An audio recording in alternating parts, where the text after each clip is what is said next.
BKC इथे पोलिसांचा कडक बंदोबस्त ठेवण्यात आलाय।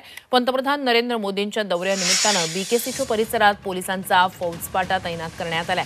काँग्रेसनं आंदोलनाचा इशारा दिल्यानंतर पोलिसांनी इथे सुरक्षा व्यवस्था कडक केली आहे। याचा आढावा घेतलाय आमचे प्रतिनिधी मनोज कुलकर्णी यांनी।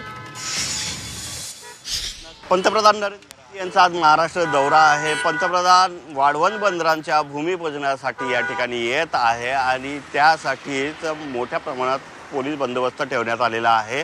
त्याचबरोबर बीकेसी इथे सुद्धा पंतप्रधान नरेंद्र मोदी यांचा एक कार्यक्रम आहे, त्या कार्यक्रमाला हजेरी लावणार आहेत। त्यासाठी बीकेसी परिसरामध्ये पोलिसांचा मोठा बंदोबस्त या ठिकाणी तैनात करण्यात आल्याचं पाहायला मिळते आहे। एकंदरीतच 11 वाजेच्या सुमारास पंतप्रधान नरेंद्र मोदी यांचं या ठिकाणी आगमन होणार आहे आणि त्याच अनुषंगाने मुंबईतला बीकेसी परिसर जो आहे तो पूर्णपणे सुरक्षा रक्षकांनी भरलेला पाहायला मिळतो आहे।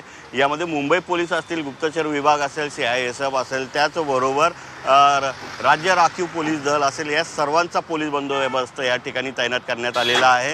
तर महाविकास आघाडीच्या वतीने वर्षा गायकवाड यांनी सुद्धा छत्रपती शिवाजी महाराजांचा मालवणमधील पुतळा जो पडला होता त्या संदर्भात आंदोलनाचा इशारा दिलेला आहे आणि जिथे पंतप्रधान येणार आहेत त्या ठिकाणी आंदोलन करण्याचा इशारा दिलेला आहे। त्यामुळे या ठिकाणी पोलिसांचा मोठा बंदोबस्त तैनात करण्यात आल्याचं पाहायला मिळते आहे।